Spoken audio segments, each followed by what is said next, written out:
오늘은 건강하게 성장하자라는 제목으로 함께 말씀을 나누려고 합니다. 먼저 사진 하나 보도록 하겠습니다. 네, 아주 귀엽고 깜찍하고 작은 아이입니다. 태어난 지 하루 되었을 때 하람이, 제 아들 하람이의 모습입니다. 2.93kg로 태어났습니다. 저 작고 소중한 아기를 안는 것부터 참 어색해 보이는 이 초보 아빠였지만 지금 열심히 최선을 다해서 키우고 있습니다. 이제 하람이가 한 50일 넘어가서부터 저희는 분리수면을 시작을 했습니다. 그래서 특별한 일이 없으면 웬만하면 보통 제가 하람이 밤잠을 재웁니다. 그러면 자기 전에 안고 들어가서 방에 들어가서 꼭 기도해주고 침대에 눕히는데요. 제가 뭐라고 기도할 것 같습니까?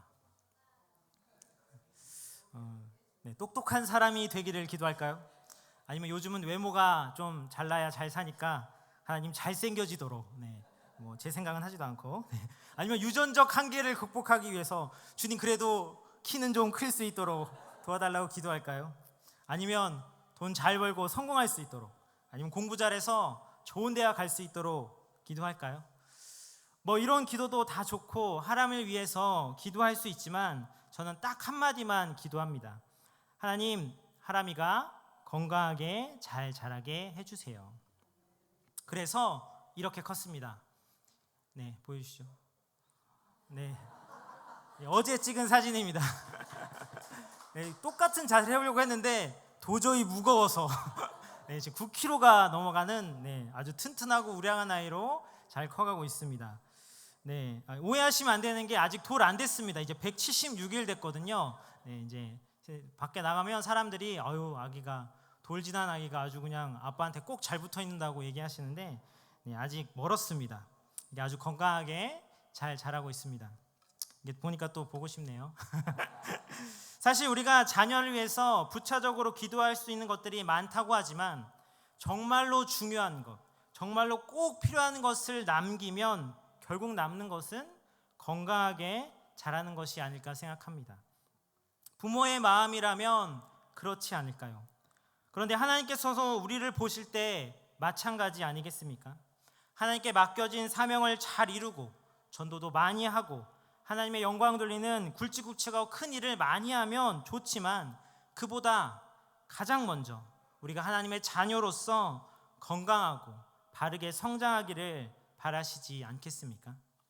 부모가 자녀가 성장하고 성숙하는 것을 기뻐하듯이 하나님은 하나님의 자녀인 우리가 성장하고 성숙하는 것을 기뻐하십니다. 오늘 본문은 이런 성장과 성숙에 관한 기도문이라고 할 수 있습니다.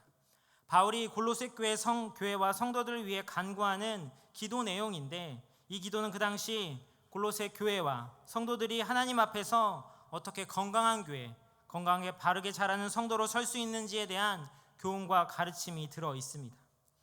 어린 자녀들이 잘 성장하기 위해서는 여러 가지 것들이 필요합니다. 잠도 잘 자야 하고 음식도 골고루 먹어야 하고 또 여러 가지 환경적인 요소와 여건들에 많은 관심과 신경을 씁니다. 마찬가지로 하나님의 자녀된 성도들도 건강하게 자라나고 성장하기 위해서는 반드시 필요한 요소들이 있습니다.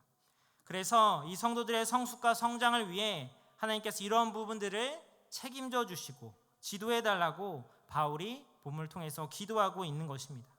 그런데 우리가 기억해야 할 것은 이 바울의 기도가 단지 그 골로새 교회와 그 성도들만을 위한 기도가 아니라 모든 시대의 성도를 향한 그리고 저와 여러분을 향한 기도라는 사실을 우리는 기억해야 합니다. 그래서 오늘 본문을 통해서 성도로서 곧 오늘을 살아가는 저와 여러분이 성장하고 성숙하기 위해 바르고 건강한 신앙생활을 하기 위해 어떻게 해야 할지를 함께 나누길 원합니다. 그렇다면 성도로서 건강하게 성장하려면 어떻게 해야 할까요? 첫째는 하나님의 뜻을 알아야 합니다. 오늘 9절 말씀입니다. 이로써 우리도 듣던 날부터 너희를 위하여 기도하기를 그치지 아니하고 구하노니 너희로 하여금 모든 신령한 지혜와 총명에 하나님의 뜻을 아는 것으로 채우게 하시고 라고 말씀합니다. 여기서 지혜는 원어적으로 보면 인간과 신들의 일에 관한 넓고 완전한 지성, 지식이라는 의미가 있고 이 총명은 이 지혜의 하위 개념으로서 이해력, 판단력, 통찰력을 가리킵니다.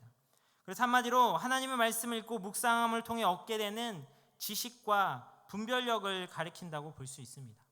즉 바울은 사람이 진리를 분별하고 또 어떤 것을 선택하고 결정해야 할 때 하나님의 뜻을 알 수 있는 지혜와 총명이 그들에게 있기를 간구했던 것입니다.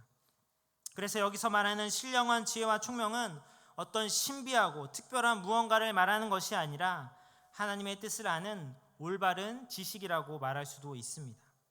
우리 기독교 신앙은 지식의 필요성을 외면하지 않습니다.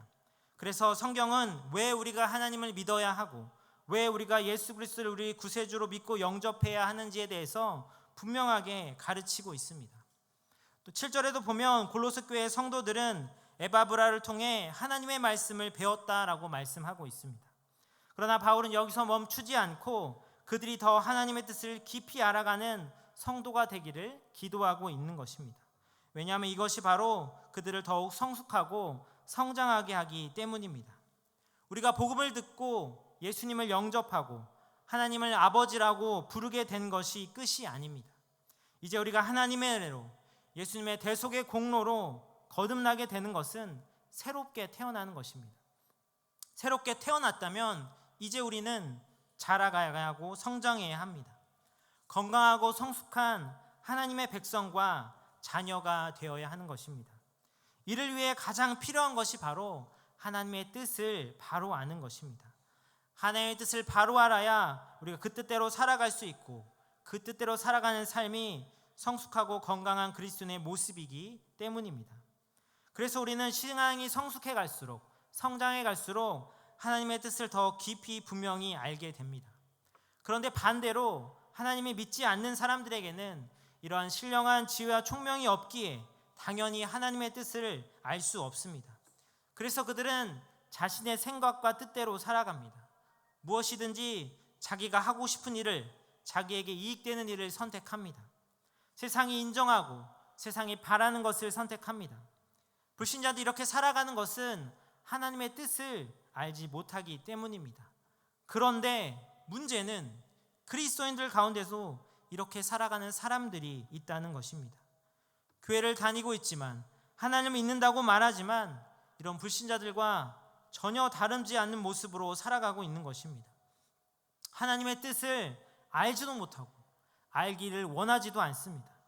하나님께서 자신에게 어떤 일을 하기 원하시는지를 전혀 생각하지 않습니다. 어떤 일에는 하나님의 뜻을 물어보지도 않습니다. 그리고 혹시라도 그 하나님의 뜻이 희생을 따르고 손해를 본다면 절대로 따르지 않습니다. 이익되지 않는 일은 선택하지 않는 것입니다.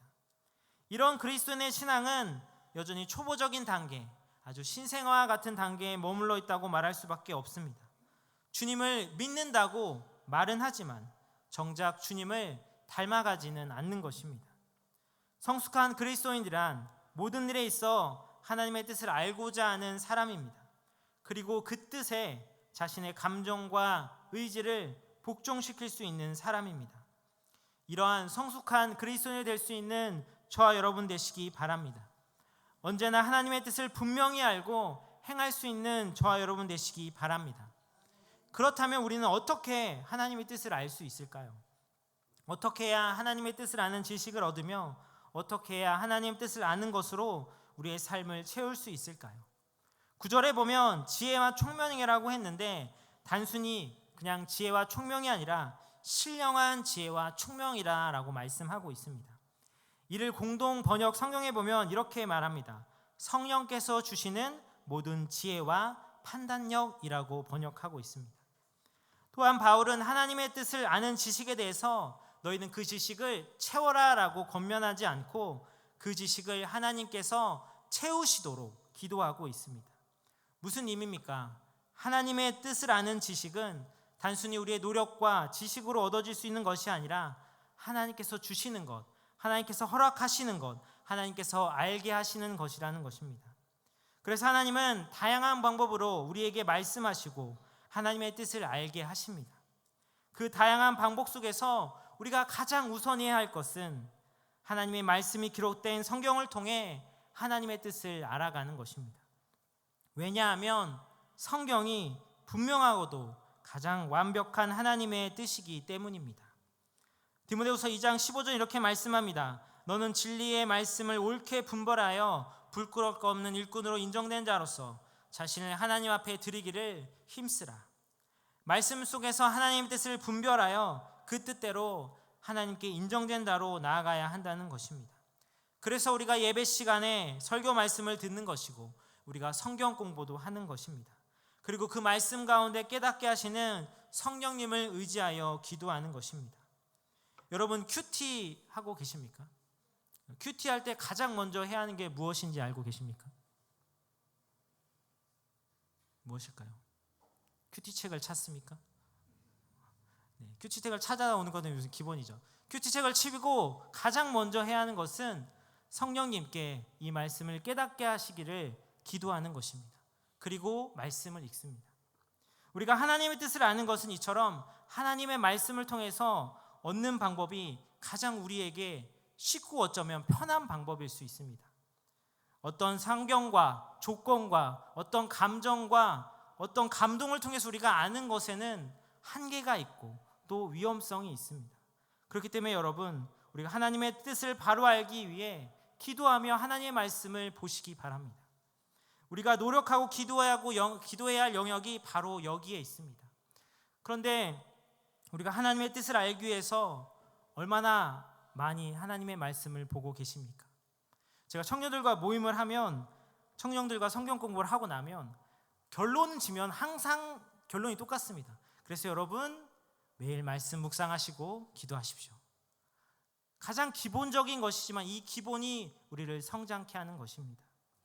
말씀을 통해 하나님의 뜻을 온전히 알아 건강하고 또 건강하게 성숙하고 또 건강하게 성장해 갈 수 있는 저와 여러분 되시기 바랍니다. 성도로서 건강하게 성장하려면 어떻게 해야 할까요? 둘째는 주님께 합당한 삶을 살아야 합니다. 오늘 10절 말씀입니다. 우리 다 같이 읽겠습니다. 시작.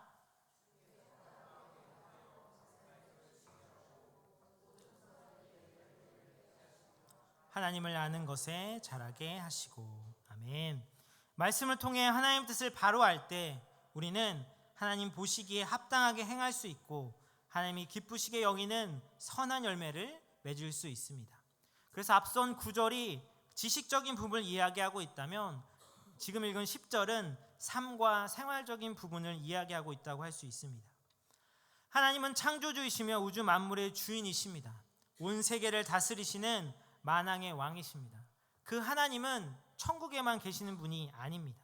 하나님은 온 세상을 주관하시고 섭리하고 계시는데 그 가운데 우리의 인생과 삶도 포함되어 있습니다.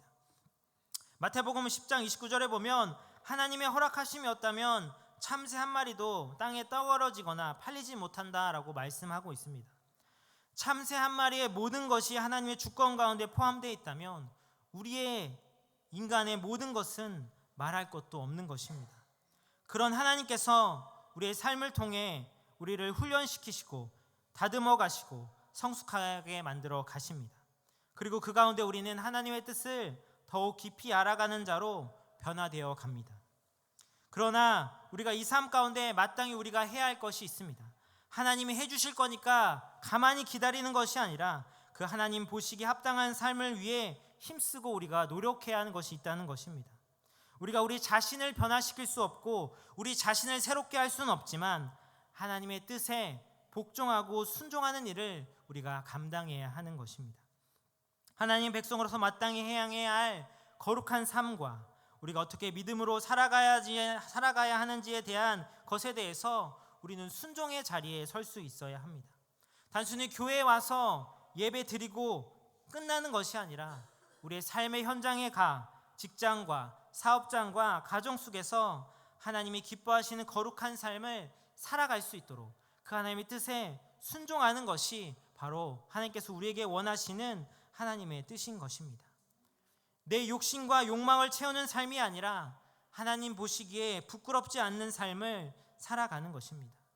그래서 때로는 그 삶이 내가 손해보는 것 같아 보인다 할지라도 말씀에 근거해 볼 때 정말로 하나님이 기뻐하시는 일이고 하나님께 영광이고 그리스도의 향기를 드러내는 일이라면 우리는 기꺼이 기쁨으로 감당해낼 수 있어야 합니다. 이처럼 삶 속에서 하나님을 의식하며 살아가는 것이 바로 우리가 감당해야 할 순종의 삶인 것입니다. 그리고 우리는 이 삶을 즐거워하고 기뻐해야만 합니다. 베드로전서 4장 13절은 이렇게 말씀합니다. 오히려 너희가 그리스도와 고난에 참여한 것으로 즐거워하라. 이는 그 영광이 나타나실 때에 너희로 즐거워하고 기뻐하게 하려 함이라 라고 말씀합니다. 하지만 우리는 이 일을 감당할 능력이 없는 것이 참 안타까운 현실입니다. 하나님의 뜻이 무엇인지 분별할 수 있는 존재가 되었지만 그 뜻에 온전히 순종할 수 있는 실력이 없다는 것입니다. 실력을 갖추지 못하고 있다는 것입니다. 선한 열매를 맺는 삶을 살아야 하는 것은 알지만 우리의 삶의 열매가 그렇게 맺어지지 않는 안타까운 현실을 봅니다. 그래서 하나님은 우리를 하나님 때 순종할 수 있는 실력자로 만드시기 위해 우리를 연단하시고 우리를 훈련시키는 것입니다. 열매 맺는 능력 있는 인생을 살게 하시기 위해 우리를 다듬어가고 우리를 만지시는 것입니다. 그래서 우리는 이 하나님의 손길, 이 하나님의 일하심, 열매 맺는 인생을 살아갈 수 있도록 나를 만지시고 다듬어 가시는 이 하나님의 손길에 우리 자신을 내어 맡겨야 합니다. 나를 성장시키려는 하나님의 뜻에 우리는 자신을 쳐서 복종시키는 일을 우리는 계속해서 행해야 하는 것입니다. 이를 위해 하나님의 도우심을 구해야 하고 기도해야 하고 하나님을 계속해서 의지하기 위해 애쓰고 힘써야 합니다. 그래서 여러분들 앞에 주어진 그 하나님의 뜻 앞에 담대하게 순종할 수 있기를 축복합니다. 말씀을 통해 하나님의 뜻을 바로 알아가고 그 뜻에 순종하는 건강한 성도로 성장하는 저와 여러분 되시기 바랍니다. 마지막으로 성도로서 건강하게 성장하려면 어떻게 해야 할까요? 셋째는 기쁨으로 인내해야 합니다. 여러분 보이차 아시죠? 보이차는 다른 차들과 구별된 게 있습니다. 다른 차들은 칸 나온 차가 제일 비싸고 맛이 좋은데 보이차는 반대입니다. 오래될수록 비싸고 맛이 좋습니다. 그 이유는 보이차는 후발효 차이기 때문입니다. 차가 만들어진 직후부터 발효가 시작되는데 그래서 오래 발효될수록 제 향을 내고 제 맛을 냅니다. 갓 나온 보이차는 향이 지푸라기 썩는 냄새와 같다고 합니다. 맛도 너무나도 강해서 마시기가 힘들다고 합니다. 그러나 오래 묵히고 발효되면 잡냄새가 다 가시고 보이차 본연의 깊은 향이 나타나기 시작하고 맛도 부드러워지고 뒤에 끝에는 단맛도 난다고 합니다. 우리 신앙도 마찬가지입니다. 오랜 신앙생활을 하며 다듬어지고 훈련받고 연단되면서 그 품격이 살아나게 됩니다. 그래서 점점 더 예수를 닮아가고 예수의 향기를 드러내는 것입니다. 오늘 11절 이렇게 말씀합니다. 그의 영광의 힘을 따라 모든 능력으로 능하게 하시며 기쁨으로 모든 견딤과 오래 참음에 이르게 하시고 아멘. 여기 견딤은 정해진 목표를 향해 고난을 무릅쓰고 전진하는 것을 의미하고 오래 참음은 무거운 짐에 눌리거나 실패를 당해도 좌절하지 않고 밀고 나가는 불굴의 투지를 뜻합니다. 그래서 여기 견딤과 오래 참음을 한마디로 말하면 인내라고 할 수 있습니다. 하나님 뜻을 알아가고 하나님 보시기에 합당한 행동을 하는 삶을 살기 위해 우리가 자라가고 성장해야 하는데 그 과정에는 반드시 시간이 필요합니다. 그리고 그것이 우리에게는 인내의 시간이 되는 것입니다. 그런데 참 감사한 것은 우리의 성장이 우리만의 책임이 아니라는 것입니다. 만약 우리가 스스로 자라나야 하고 성장해야 한다면 모든 책임이 우리에게 있다면 우리는 신앙생활을 하며 낙심하고 절망할 수밖에 없습니다. 왜냐하면 우리는 우리 자신을 성장케 하거나 자라나게 할 만한 능력이 없기 때문입니다. 그래서 우리가 자라나고 성장하는 일은 하나님께서 감당하시는 부분입니다. 우리는 하나님의 일하시는 부분에서 그저 순종의 자리에 서면 되는 것입니다. 그래서 본문 11절에는 하나님의 영광의 힘에 따라 모든 능력으로 능하게 하신다고 말씀하고 있습니다. 우리가 우리의 힘으로, 우리의 지식으로, 우리의 능력으로, 우리의 권위로 견디는 것이 아니라 하나님께서 그 힘에 따라 모든 능력으로 능하게 하심으로 우리가 기쁨으로 오래 참고 견디고 인내할 수 있게 된다는 것입니다. 하나님은 그분의 주권적인 능력으로 우리를 하나님이 기뻐하시는 존재로 만들어 가시는 일을 하십니다. 그런데 이 일은 한순간에 일어나는 일이 아니고 점진적으로 이루어집니다. 하나님은 우리의 모난 부분들을 깎으시고 잘라내시고 비뚤어진 부분을 바로잡기 위해 만지시는 일을 진행하시는데, 그럴 때 우리는 깎이기 때문에, 다듬어지기 때문에 고통스럽고 힘이 들지만 우리는 그것들을 잘 인내해야 합니다. 야고보서 1장 4절 이렇게 말씀합니다. 우리 다 같이 읽겠습니다. 시작.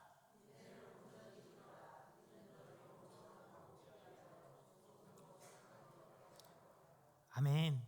우리는 인내를 온전히 이루어야 합니다. 그런데 우리가 이루는 인내는 억지로 어쩔 수 없이 하는 인내로 끝나서는 안 됩니다. 물론 처음에는 너무나도 힘들고 고통스러워 이악 물고 버티기도 합니다. 그러나 우리는 이 고통이, 이 아픔이 훗날에는 내가 빛 가운데 행하는 성도로 성장하고 성숙하게 만드는 과정임을 깨달았기에 기쁨으로 그 과정들을 감내하는 자리에 서야 합니다. 그래서 12절은 우리로 하여금 빛 가운데 성도의 기업 부분을 얻기에 합당하게 하신 하나님께 감사하라고까지 말씀하고 있습니다. 그래서 신앙의 선배들은 이러한 과정을 흔히 광야의 길이라고 표현했습니다. 이스라엘 백성들이 애굽을 탈출하여 40년 동안 광야 생활을 했던 것처럼 이 광야 생활 중에 이스라엘 백성들이 하나님 보시기에 합당한 존재로 변화되기 위해 연단받고 훈련받던 것처럼 우리도 그런 과정을 지나가야 한다는 것입니다. 이것에는 누구도 예외인 사람이 없습니다. 그러나 이 모든 과정은 영원한 것이 아닙니다. 고린도서 4장 17절 이렇게 말씀합니다. 우리가 잠시 밟는 환난에 경한 것이 지극 크고 영원한 영광에 중한 것을 우리에게 이루게 함이니라고 말씀합니다. 언젠가는 끝이 있습니다. 고난과 훈련의 끝이 있지만 고난과 훈련을 통해 나오는 영광은 영원합니다. 내가 더욱 주님을 닮은 존재가 되어 하나님 보시기에 합당한 존재로 우뚝 서게 될 것입니다. 이 날을 우리가 기대하기에 소망을 품고 기뻐할 수 있는 것입니다. 그래서 이 견딤과 참음의 시간은 소망이 있는 시간인 것입니다.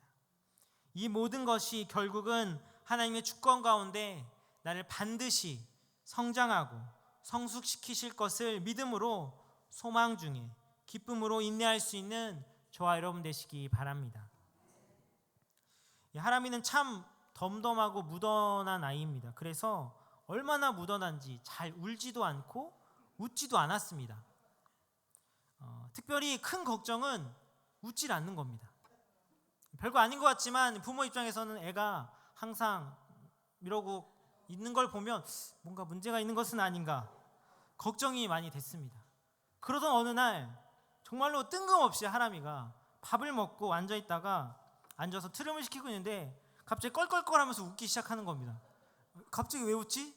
하지만 웃는 그 모습이 얼마나 기쁘고 기특했는지, 그리고 하람이가 처음 뒤집기를 성공한 날 너무 기뻐서 박수치면서 뭔가 이 속에서 올라오는 감동, 그런 것들을 느꼈습니다.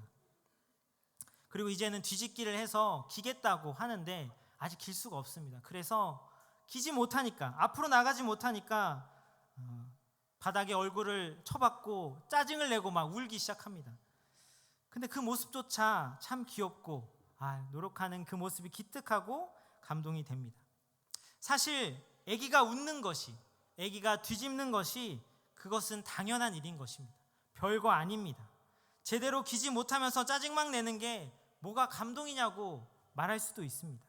그런데 사랑하는 자녀가 별거 아닌 작은 일이지만 조금씩 성장해가는 모습을 볼 때 그 어떤 것도 줄 수 없는 기쁨과 감동이 있습니다. 우리를 사랑하시는, 우리를 자녀 삼으신 하나님의 마음도 그렇지 않을까요? 거창한 성장세가 있어야만, 눈에 띄는 결과를 내는 성장이 있어야만 하나님이 칭찬하시고 기뻐하시는 것이 아닙니다. 작지만 티도 안 난다고 말할 수밖에 없는 것이라도 우리가 조금씩 성장하고 건강하게 성장하는 모습을 누구보다 기뻐하십니다. 그러니 사랑하는 성도 여러분, 자신의 성장세, 자신의 신앙의 모습에 실망하거나 낙심하지 마시기 바랍니다. 또한 안 된다고 포기하지도 마시기 바랍니다. 지금도 우리는 계속해서 영적으로 성장하고 있고 자라가고 있습니다. 우리의 인격과 성품이 예수님을 닮아가는 사람으로 자라가고 있습니다. 우리의 모습들이, 삶의 태도들이 하나님이 보시기에 합당한 모습으로 조금씩 변화되고 있습니다. 왜냐하면 이 일을 지금 하나님께서 저와 여러분 인생 가운데 행하고 계시기 때문입니다. 물론 이 일 때문에 고통스러운 일도, 아픔을 동반하기도 합니다.